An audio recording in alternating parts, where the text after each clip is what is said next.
terms described in chapter 5.2 of the textbook.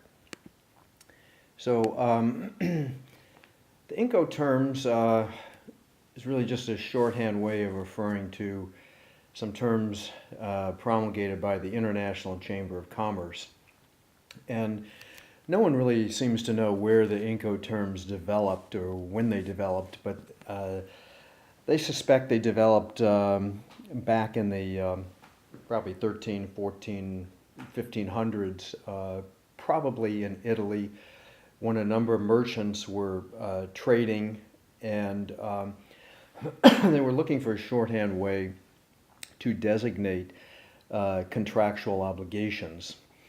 And so they developed these notations, and I think you've seen some of them like FOB and CIF, to determine who had certain contract responsibilities like risk of loss, arranging for shipping, and those types of issues.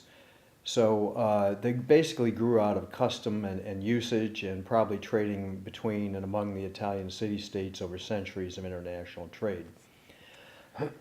So basically they are there to assign a risk of loss, obligation to buy insurance, passage of legal title, and other issues. So these are some of the more common ones that people see. FAS standing for free alongside, FOB, free on board, CNF, cost of freight. The 2010 edition uses CFR, not CNF, and CIF for cost of insurance and freight. So the important point to get here is that the Incoterms themselves are not law. They are not statutory law. They're not a treaty. They are not adopted as a matter of law by governments. Instead, what happened was, because the meanings of these terms grew out of custom and usage, they developed different meanings in different parts of the world. So what the International Chamber of Commerce did was say, let's standardize the meanings for these words like FAS, free, FOB, and the International Chamber of Commerce promulgated clear responsibilities between the buyer and seller when one of these terms was used. So they're not law, they're not governed by a state or a statute. They're there simply to be incorporated by reference if the parties choose to use them. So when the International Chamber of Commerce promulgated the terms, they sometimes revised them based on trends or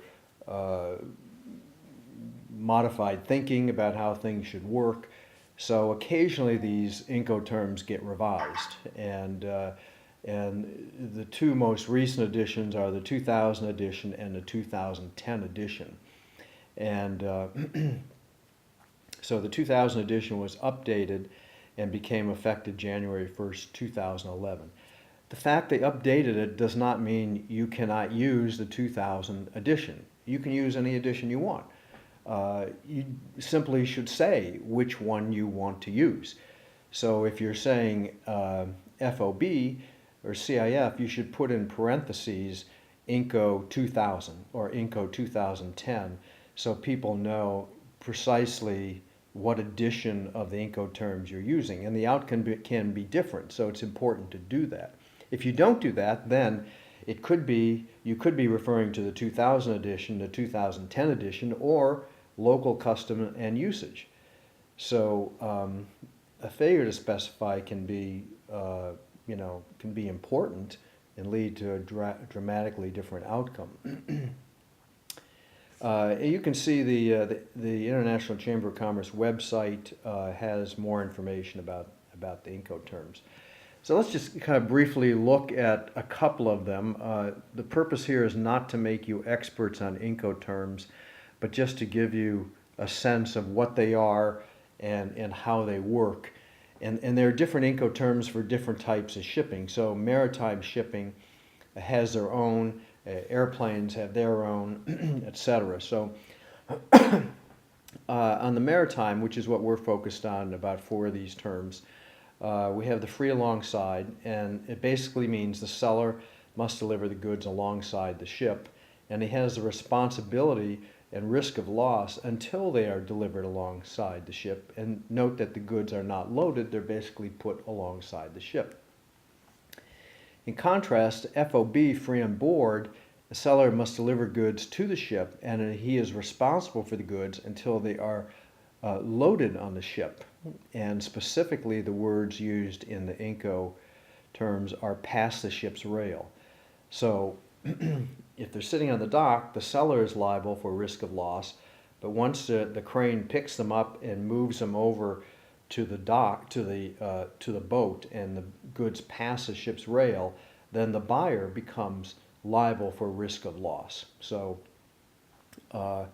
if the crane breaks and the TV sets crash on the deck of the boat, but they've crossed the ship's rail under 2010, then the buyer is liable for that risk of loss.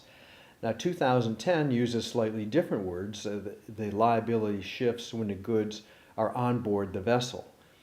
So what does on board the vessel mean? Well, I mean, that's a good question. Does it mean if they pass the ship's rail, are they on board the vessel? If they are positioned on the deck but not loaded in the hull of the boat, are they on board the vessel? So you can see there's some ambiguity here, and these are things that would be worked out. But the important point here is that the outcome is different under 2000 and 2010. The first being past the ship's rail and the other on board the vessel. So the other 2 terms are, for maritime, are cost of freight, CNF, and cost of insurance and freight. And these are basically the same. The only difference is that for CIF, the seller is required to buy insurance. So in both of them, the seller pays for the cost of shipping. The risk of loss shifts from the seller to the buyer when the goods pass the ship's rail under the 2000 Incoterms. And the seller, if he wants insurance, then the seller himself buys the insurance. But if it is CIF, then actually this means the buyer pays for insurance if he chooses. That is incorrect. Here, if it's CIF, then the seller is required to buy insurance. So note this mistake. This means the buyer would buy it if he wanted the insurance. So those are the 4 examples and 4 Incoterms we're going to look at. And you can just look at these examples and see how the outcome what the outcome would be for risk of loss. Again, using the 2000 terms, past the ship's rail, and see how that works out. Now on Blackboard we have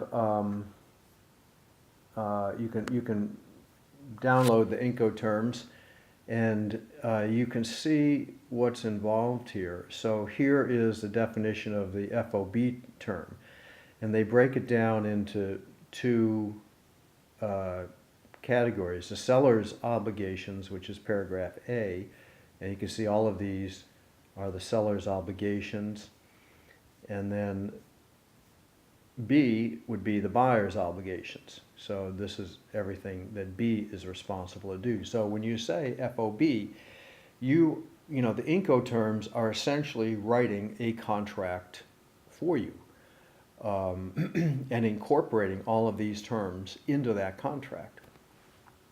So also in these documents you see the cost of insurance and freight, the CIF term, and again it breaks it down between A and B, and you can see all of the responsibilities that the seller has if it's a CIF, which includes the obligation to buy insurance. Now in some documents we look at, you'll notice that the seller buys insurance for 110% of the value of the contract. Well, this is where that 110% requirement comes from. The minimum insurance shall cover the price provided in the contract plus 10% or 110%, and shall be provided in the currency of the contract. So if the seller's buying insurance, it is 110% of the value of the contract.